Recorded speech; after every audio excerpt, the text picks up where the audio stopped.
Welcome to this next series, 6-part series on developing speed in your strike. So I'm going to focus in this series just on the jab to make it simple, but the way that I'm going to approach it, you could use any kind of strike and use the process that I'm going to show you to develop speed.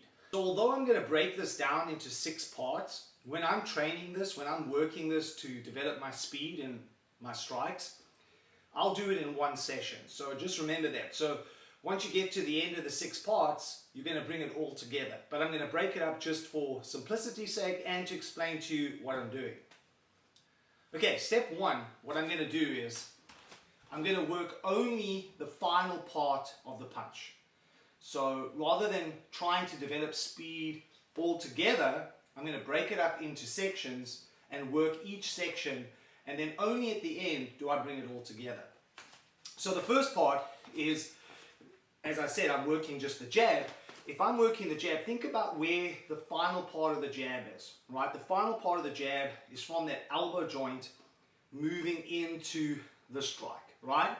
So just working that first part is what you're going to focus on when you're doing this as well. So all you're going to work here is just getting this first part and try just to work it as fast as you possibly can. Right? The most important thing here, more than anything else, is not so much the retraction, because we're going to get to that, but it's more so the forward motion. So you really want to work that forward motion.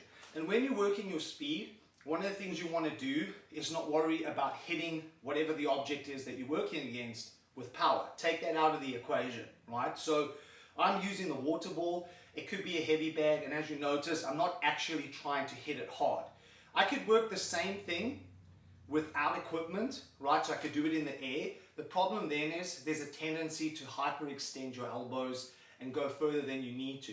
So what I would suggest is if you don't have a bag or something to hit, you can just get a piece of string, hang it from the ceiling, put a hard piece of cardboard, like an A4 piece of cardboard there, and just use that, right? So, or a tennis ball or something like that, right? So first part, all you're going to do is just work that last part of the punch, right? So imagine the punch as it's been executed, right? You've got that motion, and then there's a point there, there's that half part where you're going to get the full extension. So you're just working only that, nothing else, right? And the most important thing is the speed on the forward motion. Don't worry so much of it coming back, but just getting that forward motion on speed. And that's the only part you're going to work, nothing else, right? In isolation before you move to building onto that.